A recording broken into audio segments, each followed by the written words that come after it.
ধন্যবাদ তাবাসসুম আপনাকে। আসলে আমার সহকর্মী যে কথাটি বলছিল তার সূত্র ধরে যদি বলতে চাই যে অর্থাৎ আর কিছুক্ষণ কয়েক ঘন্টা পরে অর্থাৎ শুরু হচ্ছে সেই বহুল কাঙ্ক্ষিত এবং প্রত্যাশিত যে ত্রয়োদশ জাতীয় সংসদ নির্বাচনে ভোট গ্রহণ। সেই ভোট গ্রহণকে কেন্দ্র করে আমরা দেখতে পেয়েছি এর মধ্যেই সকাল থেকে বেশ কিছু কেন্দ্র এবং আমরা পরিদর্শন করে যে বিষয়গুলো দেখতে পেয়েছি যে সকাল থেকেই কিন্তু আসলে কেন্দ্রগুলোতে যে মালামাল পাঠানো হয়েছিল সেই কেন্দ্র থেকে তারা মালামাল সংগ্রহ করে প্রিজাইডিং অফিসার বা আইনশৃঙ্খলা রক্ষাকারী বাহিনীর সদস্যরা তারা কিন্তু সেই মালামালগুলো তাদের নিজ নিজ কেন্দ্রে রয়েছেন। আমরা এখন যে কেন্দ্রটিতে রয়েছি তার একটু চিত্র আমরা দেখাতে চাই, অর্থাৎ মণিপুরি উচ্চ বিদ্যালয় বালক এই কেন্দ্রটিতেই কিন্তু কালকে ভোট দেবেন বাংলাদেশ জামাতে ইসলামের আমির ডক্টর শফিকুর রহমান। তিনি এই আসনটিতে আসলে থেকেই প্রতিদ্বন্দ্বিতা করছেন। আমরা সেই কেন্দ্রটিতেই এখন এসছেন এবং দেখতেই পাচ্ছেন যে এই কেন্দ্রের মধ্যে চারটি আসলে কেন্দ্র রয়েছেন এই কেন্দ্রটিতে। সেই কেন্দ্রগুলোর যে মালামাল রয়েছে আমরা ভেতরে দেখেছি যে সেই মালামালগুলো কিন্তু এরই মধ্যেই এখানে এসে পৌঁছেছেন।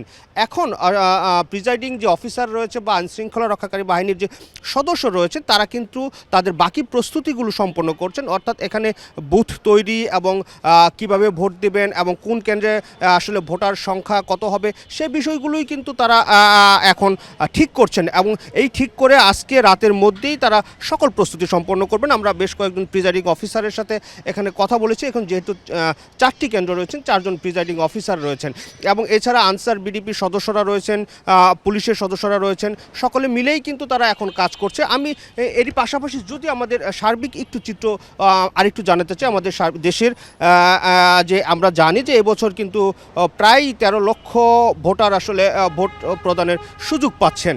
সেই হিসেবে আমরা জানি যে প্রায় 6,70,000 মতো আসলে রয়েছেন পুরুষ ভোটার, বাকি 6,25,000 মতো রয়েছেন নারী ভোটার এবং তারা আসলে আশা করা হচ্ছে নির্বাচন কমিশন থেকে অধিকাংশই তারা ভোট প্রয়োগ করবেন। এবং পাশাপাশি যদি আমরা আরেকটু জানাতে চাই যে এর মধ্যে আমরা জানি নিবন্ধিত 50টি দল কিন্তু এই নির্বাচনে অংশ নিচ্ছেন, যাদের প্রার্থীর সংখ্যা প্রায় 1200-র কিছু বেশি প্রার্থী প্রতিদ্বন্দ্বিতা করছেন সারা দেশ থেকে বিভিন্ন আসনে। এছাড়া স্বতন্ত্র প্রার্থী রয়েছেন।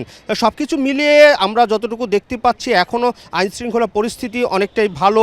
তারা কড়া নজর রাখছেন কেন্দ্রগুলোতে। এর মধ্যে আমরা জানি যে কেন্দ্র রয়েছে সারা দেশে 42,000-এর বেশি কেন্দ্র রয়েছেন, তার মধ্যে কিন্তু 21,000-এর মতো কেন্দ্রকে এর মধ্যেই কিন্তু ঝুঁকিপূর্ণ ঘোষণা করা হয়েছে।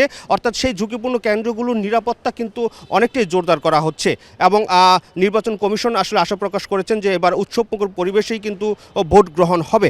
এছাড়া আমরা অন্যান্য আরও বিষয়গুলো আমরা যদি একটু বলি যে রাস্তাঘাটের যে অবস্থা, সকাল থেকেই জানেন যে সরকারি ছুটি শুরু হয়েছে, যার কারণে রাস্তাঘাটের অনেকটাই কিন্তু শান্ত পরিবেশ বিরাজ করছেন। আইনশৃঙ্খলা রক্ষাকারী বাহিনীর সদস্যরাও তারা কিন্তু তাদের টহল জোরদার করা হয়েছেন।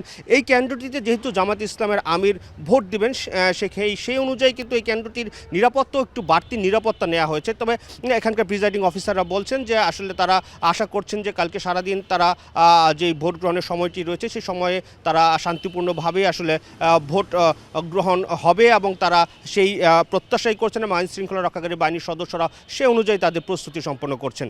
তাবাসসুম।